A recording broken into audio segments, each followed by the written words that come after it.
Itulah sebabnya, Pak, kami melihat penting sekali untuk kita tenang, dingin, jangan emosional dalam menghadapi persoalan-persoalan kenegaraan, dalam menghadapi persoalan-persoalan pertahanan. Pak Anies. Saya tidak bicara tertutup, saya bicara di Dewan Perwakilan Rakyat Komisi 1, di mana semua partai yang mengusung Bapak hadir dan menyetujui yang saya ajukan.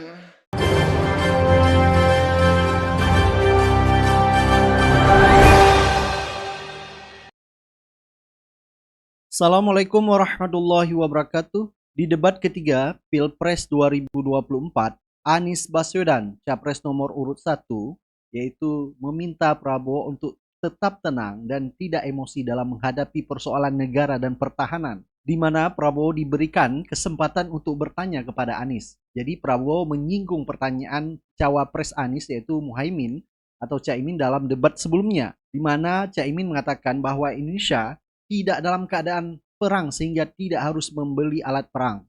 Jadi Prabowo mengaitkan dengan pertanyaan Anies yang setuju dengan kenaikan anggaran Kementerian Pertahanan atau Kemenhan 1-2%. Dan Prabowo mengatakan juga data yang disampaikan oleh Anies adalah keliru. Anies juga menjawab pertanyaan Prabowo soal data yang keliru dan memintanya untuk menunjukkan benar di hadapan publik bukan di ruang tertutup. Di dalam menjawab pertanyaan Anies Baswedan, sempat memanggil Anies Baswedan Pak Anies, dan ini terjadi lagi di debat ketiga. Dan pasti kita akan menunggu yaitu video parodi-parodi dari netizen terhadap video debat di Pilpres malam ini. Bapak dan Ibu sekalian, kita akan lanjutkan. Kami persilahkan kepada Capres nomor 2 Pak Prabowo untuk bertanya kepada Capres nomor 1 Bapak Anies Baswedan. Waktunya 1 menit Pak Prabowo, kami persilahkan. Saya cukup kaget karena beberapa hari yang lalu calon wakil presiden Bapak menyampaikan bahwa negara kita tidak dalam keadaan perang sehingga untuk apa kita harus beli alat-alat perang. Tapi hari ini Bapak mengatakan Bapak setuju dengan kenaikan anggaran 1-2%. Jadi itu saya minta ketegasan. Yang kedua, ya, sekali lagi data-data yang Bapak pegang adalah keliru dan juga Pak Ganjar tadi juga banyak kelirunya. Saya sangat transparan dan semua partai yang mengusung Bapak, Profesor Anies, mendukung APBN, berarti mendukung program saya. Termasuk PDIP di Komisi 1. Waktu habis Baik, Pak waktu Prabowo. habis. Baik, Pak Anies silakan untuk menjawab pertanyaan Pak Prabowo, waktu Anda 2 menit. Silakan. Ya, jadi kita butuh pertahanan yang sesuai dengan ancaman nyata yang ada di depan kita. Ancaman ini dirasakan oleh siapa? Dirasakan bukan saja di dalam batas-batas teritorial, tapi juga di keluarga.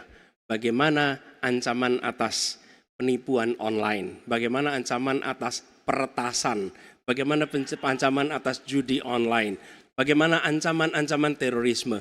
Itu semua membutuhkan perhatian.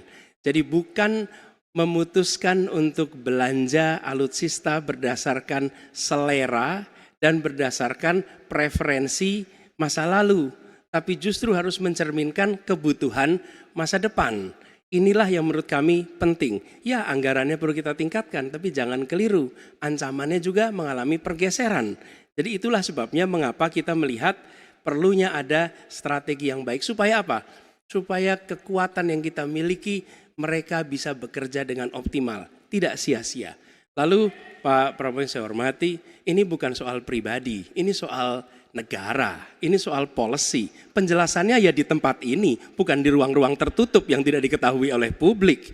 Justru kalau Bapak ketahui datanya salah, tunjukkan di tempat ini sehingga publik bisa mengetahui, bukan dalam pertemuan-pertemuan lain yang tidak jelas dari mana kita bisa menilai akurasinya. Jadi menurut hemat kami, bila ada di antara kami yang faktanya keliru, Bapak tunjukkan. Tapi kalau Bapak tidak menunjukkan, berarti memang faktanya benar. Itulah kenyataan yang ada di lapangan. Dan ini juga yang selalu kami gunakan. Kami gunakan fakta-fakta itu.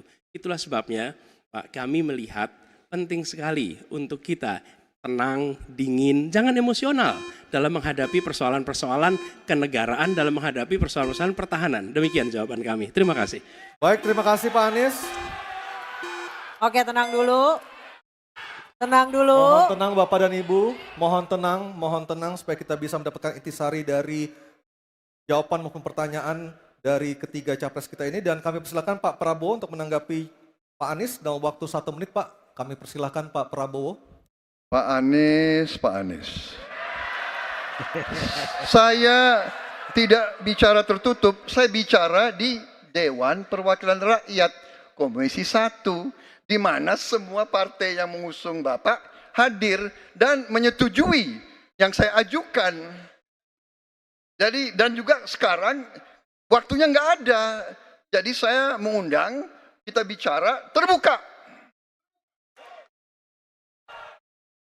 Terbuka, silakan.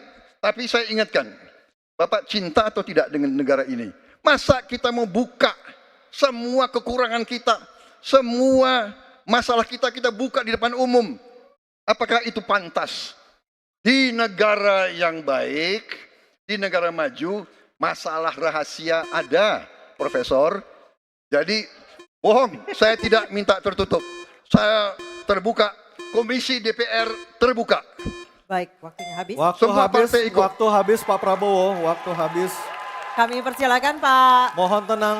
Tenang Hadirin, dulu, mohon tenang dulu kita lanjutkan. Supaya pemirsa di rumah juga bisa mendapatkan intisari dari acara kita malam hari ini. Mohon tenang. Silakan Pak Anies untuk memberikan tanggapan atas pernyataan Pak Prabowo. Waktu Bapak 1 menit. Tidak ada yang perlu dirahasiakan. Bapak Presiden menyampaikan, Bapak punya lahan lebih dari 340.000 hektar, sementara TNI kita, prajurit kita, selebih dari separuh tidak punya rumah dinas. Itu fakta, tidak perlu dibicarakan secara tertutup. Itu kekurangan yang harus kita perbaiki. Dan ketika tadi Bapak mengatakan, Bapak akan meningkatkan kesejahteraan. Pak, Bapak ini sudah Menhan selama 4 tahun, hampir 5 tahun. Bukan calon Menhan, jadi harusnya menunjukkan inilah yang sudah saya kerjakan, bukan mengatakan apa yang akan dilakukan. Nah, saya menyampaikan bila saya ditugasi maka kenaikan gaji dilakukan tiap tahun. Maka perumahan prajurit TNI dipastikan dibangun sehingga mereka tidak perlu ngekos, tidak perlu mereka sewa. Dan mereka bisa tenang. Mereka diminta mempertahankan setiap jengkal, tapi kita tidak memberikan tempat tinggal bagi mereka berdinas. Itu tidak benar, itu harus dikoreksi. Baik, waktu habis. Terima kasih Pak Anies. Mohon tenang Bapak dan Ibu, mohon tenang. Cukup memanas debat Pilpres ketiga ini dan cukup banyak juga pertanyaan-pertanyaan dari Anies Baswedan menghujam Prabowo Subianto dengan masalah data ya.